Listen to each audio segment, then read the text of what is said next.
یہ ہے جہاں نیوز۔ بسم اللہ الرحمن الرحیم۔ السلام علیکم معزز ناظرین، آپ امید ہے خیر خیریت سے ہوں گے۔ آج اسلام آباد کا موسم جتنا خوبصورت ہے، دوسرے شہروں کا نہیں معلوم کہ وہاں کیا پوزیشن ہے، لیکن راولپنڈی اور اسلام آباد میں موسم انتہائی آئیڈیل ہے۔ کل کی بارش کے بعد آج بھی بادل چھائے ہوئے تھے، تو موسم بہت بہتر ہے۔ اس موسم میں روزہ رکھنا، چھوٹے بچے بھی روزے رکھ رہے ہیں اور کسی تکلیف کے بغیر وہ مکمل کر لیتے ہیں روزہ، تو اسی طرح بوڑھے بھی۔ اگر ہمارے یہ جو ٹوین سٹیز ہیں یہاں کی ہم بات کریں تو یہاں تو اس سال کے جو روزے ہیں وہ بالکل اپنی جو سختی ہوتی ہے روزے کی، اس لحاظ سے وہ بالکل نرم روزے ہیں۔ موسم کی کوئی سختی، کوئی بھی فرق نہیں محسوس کر رہا۔ تو روزے، رمضان کا مہینہ ہم روزے رکھتے ہیں اور روزے میں ہم عبادت کرتے ہیں۔ عبادت کے ساتھ ہماری جو روٹین کا وہ ہے خوراک روٹین کی، وہ اس میں بھی تبدیلی آ جاتی ہے۔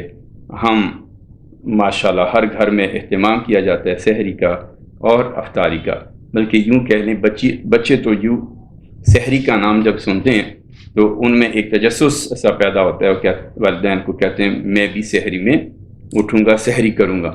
تو بعض بچے تو ایسے ہوتے ہیں کہ جو بضد ہو جاتے ہیں کہ مجھے سحری دیں۔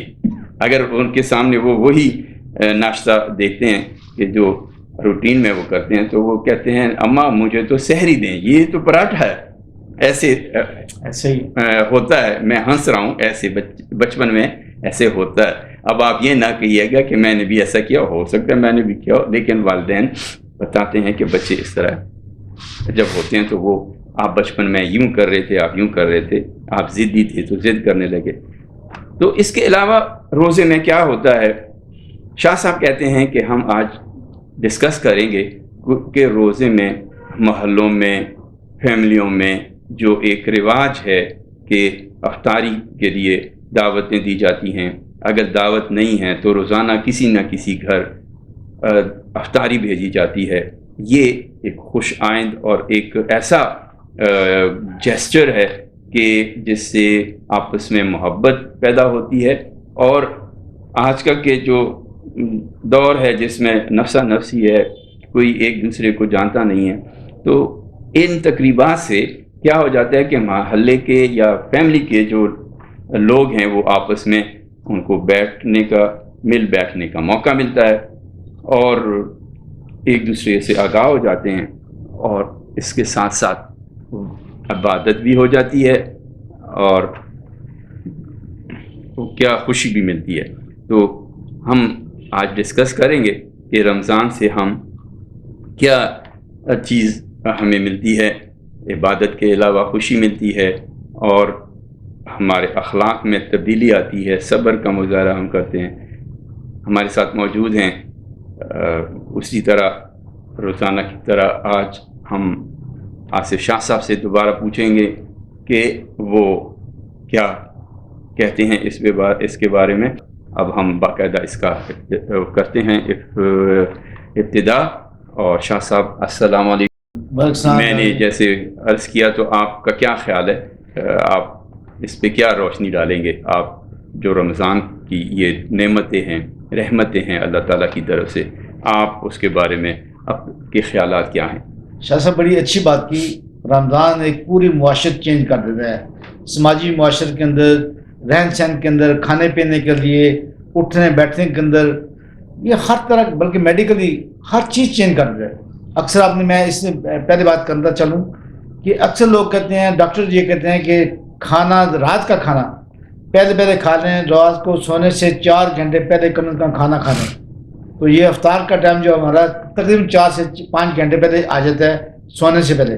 جیسے مغرب ہوتی ہے تو افطار کا ٹائم شروع ہو جاتا ہے اور اس طرح ایک ہیلدی ایکٹیویٹی شروع ہو جاتی ہے۔ اس کے ساتھ ساتھ افطار کا سماجی سماج پہ کتنے اثرات ڈالتا ہے، یہ بے بہا اثرات ہیں جس میں ہم یقیناً اس چھوٹے سے پروگرام کے اندر اس کو قلم بند نہیں کر سکتے.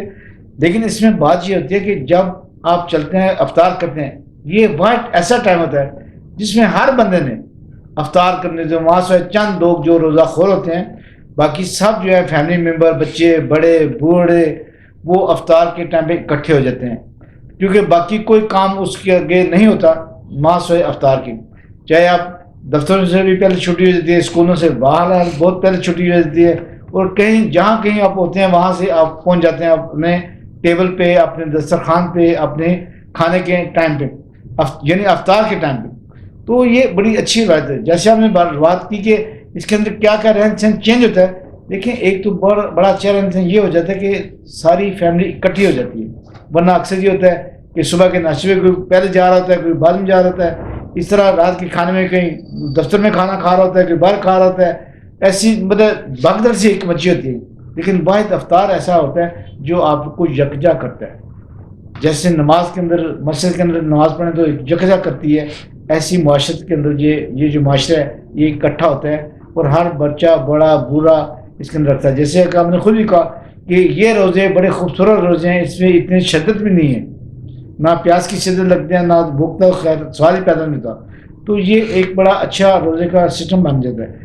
اس کے ساتھ ساتھ جیسے آپ نے بات کی کہ ایک دوسرے کو افطاری بھیجنا، یہ میں یہ کہوں گا کہ جب سے روزے کی ابتدا ہوئی، جب سے روزے کا افتتاح ہوا، جب سے روزہ شروع ہوا، تب سے یہ سسٹم چلتا رہا. پہلے صحابہ کرام بھی ایسے ہی کرتے تھے، ایک دوسرے کو اپنا بھیجتے تھے افطاری، اور آہستہ آہستہ بڑھتے بڑھتے یہ مختلف شکلوں میں یہاں پہ پہنچ گیا. اس میں ضروری نہیں ہوتی، یہ افطار کی اتنی خوبصورت اور سادہ مثال ہے کہ ضروری نہیں کہ آپ پورے ٹرے بھر کے کسی کو بھیجیں.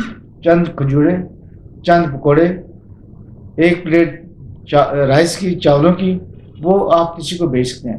اسی طرح یہ بڑی خوبصورتی اس میں ہوتی ہے کہ جب آپ کسی کو بھیجیں گے تو وہ پلیٹ جو ہے واپس آپ کو خالی نہیں آئے گی، اس پلیٹ میں کچھ نہ کچھ ڈال کے آپ کو بھیجا جائے گا. یعنی یہ دو طرفہ بانڈ ہوتا ہے جو آپ کے محبت کو، لو کو مضبوط کرتا ہے. یہ ٹوکن آف لو ہوتا ہے.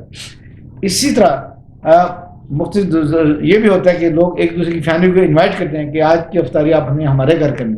تو یہ بھی ایک بہت بڑا بانڈ ہوتا ہے کہ مختلف فیملی ایک دوسرے کو اکٹھا کرتے ہیں، اکٹھے ہوتے ہیں، اور گپ شپ کا موقع، تبادلہ خیالات کا موقع ملتا ہے. اچھا شاہ صاحب، اسی طرح آپ نے مساجد میں دیکھا ہوگا کہ مساجد میں نمازیوں کی رش زیادہ ہو جاتی ہے، اور مساجد میں افطاری کا بھی انتظام کیا جاتا ہے، اور ڈنر بھی ہو جاتے ہیں بعض جگہوں پہ. اگر روزانہ نہیں تو ہفتے میں ایک دو افطار ڈنر بھی مساجد میں ہو جاتے ہیں.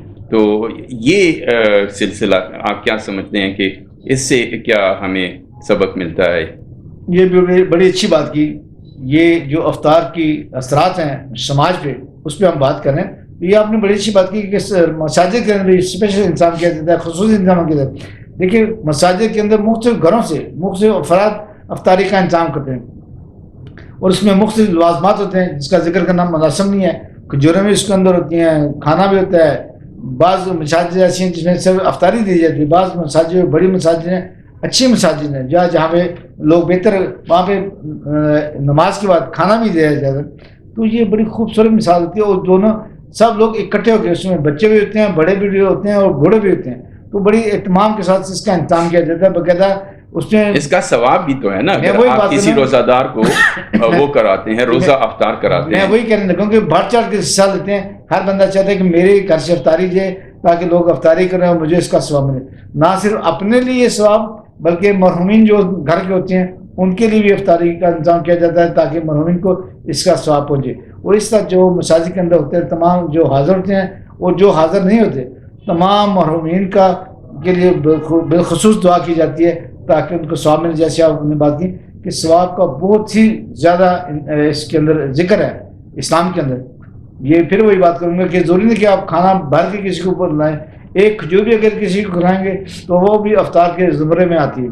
تو افطار بہرحال بہت ضروری ہے اور بہت اچھا ہے، اور اسلام نے اس کی بہت اہمیت دی ہے کہ اس سے نہ صرف معاشرے کے اندر ایک بڑا خوبصورت اضافہ ہوتا ہے. اچھا، آپ کیا سمجھتے ہیں کہ افطار اور یہ جو انتظام ہم کرتے ہیں یہ سادہ ہونا چاہیے، یا اس میں یہ جتنے لوازمات ہم کرتے ہیں، طرح طرح کے کھانے، پھل اور یہ پھر دوسری چٹپٹی چیزیں، تو اگر ہم دیکھیں تو ائمہ اطہار تو بہت سادہ ایک روٹی سے اور یا پانی سے یا نمک کے ساتھ یا کھجور کے ساتھ افطار کرتے تھے.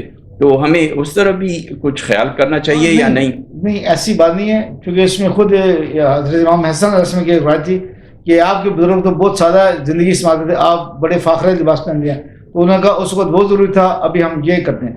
لیکن جو افطار ہیں وہ اگر آپ کسی کو کراتے ہیں تو اس میں کوشش ہوتی ہے کہ زیادہ سے زیادہ لوازمات دیے جائیں، اور جب خود کریں، آپ نے بڑی اچھی بات کی کہ کوشش کریں کہ سادہ مختصر لیکن اچھی افطاری ہو، جو آپ کی جس کو آپ صاحب حیثیت ہیں اس حوالے سے آپ کی افطاری ہونی چاہیے.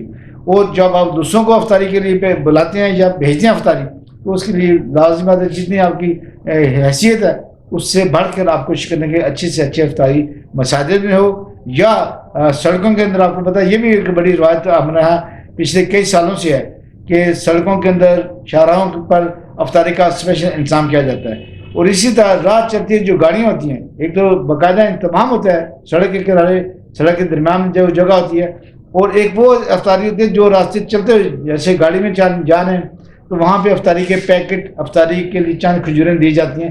وہ بھی ایک حسن معاشر کا بڑا خوبصورت نمونہ ہے. آپ کیا کہتے ہیں کہ یہ جو انتظامات ہوتے ہیں، لوگوں کو افطاریاں کرائی جاتی ہیں اور عوام میں رمضان کے راشن وغیرہ تقسیم کیے جاتے ہیں، یہ ماضی میں ایسی کوئی روایت تھی یا یہ چیز اب فروغ پا رہی ہے؟ نہیں، یقیناً پہلے بھی تھی، پیارے نبی کریم صلی اللہ علیہ وسلم کے زمانے میں تھی، لیکن وہ بہت مختصر تھی، کیونکہ آپ کو پتا اس کا اتنا لیوش سسٹم نہیں تھا. اس سے زیادہ سے زیادہ کھجوریں ایک دوسرے کو دی جاتی تھیں، اور یا بہت معمولی سا پکوان جو ہوتا تھا وہ دیا جاتا تھا افطاری کے لیے مختلف لوگوں کو. لیکن اب وقت کے ساتھ ساتھ افطاروں جو کھانے کی ڈشز ہیں اس کی رینج بہت بڑھ گئی ہے، اور پیسے کی حیثیت بہت زیادہ ہے. اس وقت آپ کو پتہ ہے کہ جنگ بدر کے اندر ہمارے کتنے فوجی تھے، کتنا سازہ سامان تھا ان کے پاس، چند گھوڑے تھے، چند تلواریں تھیں. لیکن اسی طرح معاشرے کے اندر ترقی ہوتی گئی، اور آج الحمدللہ معاشرے کے اندر بہت خوبصورت انتظام کیا جاتا ہے. نہ صرف ایک افطاری ہوتی ہے بلکہ کئی افطاریوں کا انتظام کیا جاتا ہے، اور اس میں مختلف لوازمات ہوتے ہیں، گوشت بھی ہوتا ہے، سبزی بھی ہے، مختلف ہے. لیکن جو بات وہی آ گئی کہ جتنی آپ کر سکتے ہیں یا جتنی آپ کرا سکتے ہیں وہ کر سکتے ہیں. آپ کو یاد ہوگا کہ بچپن میں یا چند سال قبل سمجھ لیں کہ صبح افطاری کے وقت وہ جگایا جاتا تھا باقاعدہ، ایسے ہی مختلف طریقوں سے. کوئی ڈھول بجاتے تھے گلی میں، یا کوئی ٹین اٹھا کے اس کو ہی بجاتے تھے یا کوئی آواز لگاتے تھے. اب بھی بعض ملکوں میں یہ پرانی جو روایتیں ہیں یہ قائم ہیں. تو آیا یہ اب چینج ہو گئی ہیں یا کم ہو گئی ہیں؟ یہ بڑی اچھی بات آپ نے کی. پہلے میں پرانی روایت کی بات کروں، گولا پھینک کے، گولا جس کو کہتے ہیں اس کو گولے کے ذریعے بھی کیا جاتا ہے، دھماکہ کر کے سحری کا اور افطاری کا انتظام کیا جاتا ہے. اسی طرح ڈھول بجا کے اس کا انتظام کیا جاتا ہے. اسی طرح آپ نے جیسے کہا کہ ٹین بجا کے اس کا انتظام کیا جاتا ہے. اس طرح قوالیاں گا کے، نعتیں پڑھ کے بھی ایک گروپ جو بن جاتے ہیں، وہ قوالیاں گا کے یا نعت پڑھ کے اس کو لوگوں کو جگانے کی کوشش کرتے ہیں. لیکن اب آپ نے جیسے بات کی، روایت بدل گئی ہے، کافی حد تک چینج ہو گئی ہیں. اب تو لوگوں نے چونکہ الارم آ گیا ہے، پہلے الارم آتا تھا گھڑیال کے اندر، ٹائم پیس کے اندر، آج آپ کے موبائل پہ آ گیا. اٹھانے میں اس میں مختلف الارم بھی ہے، سائرن بھی ہے، اور اس کے اندر مختلف اللہ اکبر کی تکبیر کے ساتھ بھی جو. لیکن یہ بھی تو ہے میرے خیال میں، آپ تو فیس بک دیکھ رہے ہوتے ہیں، ٹویٹر، یہ چیزیں دیکھ رہے ہوتے ہیں، اور میرے خیال میں سوتے ہی نہیں. یہ بھی ایک بڑی اچھی بات ہے آپ نے کی.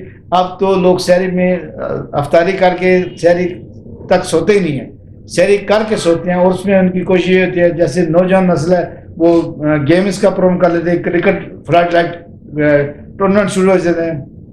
اور اسی طرح جیسے ہم نے کہا فیس بک، یوٹیوب، ٹویٹر، اس کو دیکھتے رہتے ہیں. لیکن باہر ایک بڑی تعداد آج بھی عبادت کے اندر مشغول ہوتی ہے. اسی طرح دیکھیں مساجد کے اندر ایک اچھا خاصا ہجوم ہوتا ہے، بالخصوص تیسرے شب کے دوران جب شب قدر کے دن ہوتے ہیں. اس کے اندر وہ لوگ جغراتہ کاٹتے ہیں، مختلف جگہوں میں دعوت دی جاتی ہے کہ آج ہمارے ایک طرف جغراتہ ہوگا. تو یہ رمضان کا بہت بڑا حسن ہے، بہت بڑی خوبصورتی ہے، اور بہت اچھی اقدار اور اقدامات ہیں جو کیے جاتے ہیں. صحیح آپ فرما رہے ہیں.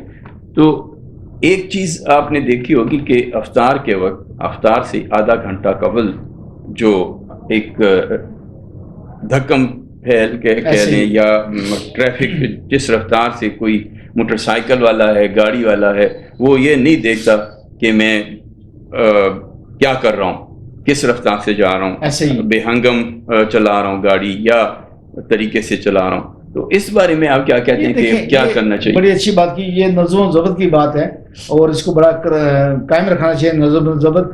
اگر آپ کو پتہ ہے میرے گھر کا فاصلہ 15 منٹ ہے تو آپ 5-7 منٹ پہلے نکلیں. کیونکہ جیسے چھٹی کا ٹائم ہوتا ہے جیسے آج کل 2 بجے چھٹی کا ٹائم ہے سرکاری اور غیر سرکاری دفاتر کے اندر تو ایک ٹائم پہ سارے لوگ نکل رہے ہیں رش پڑ جاتا ہے. لیکن اس میں کوشش کرنی چاہیے آپ 10 منٹ پہلے نکلیں یا 10 منٹ بعد نکلیں. کیونکہ افطاری کے ٹائم تو بالکل جیسے آپ نے کہا کہ رش روڈ بڑا بہت زیادہ ہوتا ہے لیکن اس میں کوشش یہ کرنی چاہیے آپ نے سارا دن روزہ رکھا ہے آپ نے ایک دوسرے کو اخلاقیات سکھانی ہے آپ ایک دوسرے کو راستہ دیں. بجائے یہ بھی بات ہے ایک قدرتی اور انسانیت کی بات کرنے لگا ہوں کہ بلڈ پریشر بڑھ جاتا ہے شوگر کم ہو جاتی ہے. تو یہ بھی کچھ وجوہات ہوتی ہیں انسانی جو کمزوریاں ہیں اس کی وجہ سے لوگوں کو غصہ زیادہ آ جاتا ہے. اور آپ نے بڑی اچھی بات کی کہ لڑائیاں جھگڑے نظر آتے ہیں لیکن بہت کم ہوتے ہیں لیکن اس سے بھی بہرحال قابو پانا چاہیے. جس طرح اس مہینے میں ہر بندہ مذہبی ہو جاتا ہے عبادت کی طرف مساجد کی طرف رجوع کرتا ہے یہ عام دنوں میں ایسا کیوں نہیں ہوتا؟ یہ بڑی بہت ہی آپ نے خوبصورت بات کی ہے. اصل میں یہ ہوتا ہے کہ یہ مہینہ ہے ہی عبادت کا یہ مہینہ ہے ہی صبر و شکر کا یہ مہینہ ہے ہی ڈھال کا. یعنی گناہوں سے رمضان کا بیسک مقصد بھی یہ ہوتا ہے. رمضان کا روزے کا مقصد ہے ڈھال یعنی آپ کو گناہوں سے بچاتی ہے اور اس پہ ثواب اتنا زیادہ ہے جو عام دنوں میں نہیں ملتا. پھر اس میں فراغت کا ٹائم بھی ایز کمپیئر ٹو باقی دنوں سے بہت اچھا ملتا ہے. آپ کا سحر سے دن شروع ہو جاتا ہے اور عشاء سے کے بعد تک یہ دن چلتا ہے آپ کا. پھر جیسے آپ نے کہا کہ رات کو لوگ سوتے نہیں ہیں تو یہ اس وقت سے ایک اچھی چینج آتی ہے اور لوگ خشوع کے ساتھ نمازوں کی پابندی کرتے ہیں کیونکہ ایک نماز کا بہت زیادہ ثواب ہوتا ہے. پھر اس وقت اس میں اکثر لوگ باوضو رہتے ہیں تو یہ اچھی اس لیے لوگ زیادہ عبادت کرتے ہیں اور ایک پورا ماحول بنا ہوتا ہے. ہر گھر میں افطاری ہو رہی ہوتی ہے ہر گھر میں سحری ہو رہی ہوتی ہے اور ہر فرد جو ہے نماز کے بھاگ رہا ہوتا ہے. جی بے شک ایسا ہی ہے. ناظرین آپ نے دیکھا آج ہم نے آصف شاہ صاحب کی خواہش پہ ایک بار پھر پروگرام ارینج کیا رمضان کے حوالے سے. تو جتنا ہم رمضان کے بارے میں اس قلیل مدت میں یا اپنی سوچ اور اپنی صلاحیت کے بلبوتے پہ آپ سے ڈسکشن کر سکتے تھے وہ ہم نے کی. اب ہم پروگرام کا وقت ختم ہوا جا رہا ہے تو اللہ کا شکر ہے کہ یہ ہمیں ایسے ایام بھی اور ایسے مہینے بھی اللہ کی طرف سے عطا کیے گئے ہیں کہ جس میں اگر ہم باقی دنوں میں غفلت کا شکار رہتے ہیں تو رمضان میں یا عید میلاد النبی ماہ ربیع الاول میں محرم اور سفر کے مہینوں میں یہ ایسے دن ہیں. پھر اس کے بعد عیدیں ہیں ان پہ کم سے کم جیسے روز جمعہ ہے تو یہ جو مخصوص دن ہو جاتے ہیں اس میں تو کم سے کم کچھ لوگ ایسے ہوتے ہیں کہ وہ کوشش کرتے ہیں کہ عبادت کی طرف اور اللہ کی طرف متوجہ ہو جائیں. آپ دیکھتے ہوں گے جیسے رمضان آتا ہے مساجد جو ہیں وہ بھر جاتی ہیں اور اسی طرح عید کے دن وہی مسجد کی تعداد نمازیوں کی اور زیادہ ہو جاتی ہے. تو یہ سلسلہ جاری و ساری رہے اللہ کرے اور ہمیں آئندہ بھی یہ جو باقی روزے ہیں ان کو بھی رکھنے کی توفیق عطا کرے. یہ ایام جو ہیں یہ دوبارہ ہم سب کو دیکھنا نصیب ہوں اور اس دوران دعا یہ ہے کہ اللہ ہمیں ایک دوسرے کا خیال رکھنے اور اس ذات باری تعالیٰ کی عبادت کرنے کا موقع نصیب کرے. اب اجازت چاہوں گا شاہ صاحب آپ کا بہت شکریہ آپ نے اتنی اچھی گفتگو کی. اب ہمارے قارئین ناظرین اسے کیا فائدہ لیتے ہیں اور اس کو کیسے آپ کی جو آپ کے خیالات ہیں کیسے اس کو ریٹنگ کرتے ہیں اس کی ان کو پسند آئی آپ کی یا ہماری گفتگو یا نہیں یہ ہم اپنے ناظرین پہ چھوڑتے ہیں. ناظرین آپ سے ایک درخواست یہ ہم کریں گے کہ اگر آپ یہ دیکھ لیتے ہیں تو دیکھنے کے بعد ہمیں ضرور کوشش کریں اپنے تاثرات دینے کی، کوئی کمنٹس دے دیا کریں، تو ہم منتظر ہیں آپ کی توجہ کے. اب اجازت چاہوں گا. اللہ حافظ.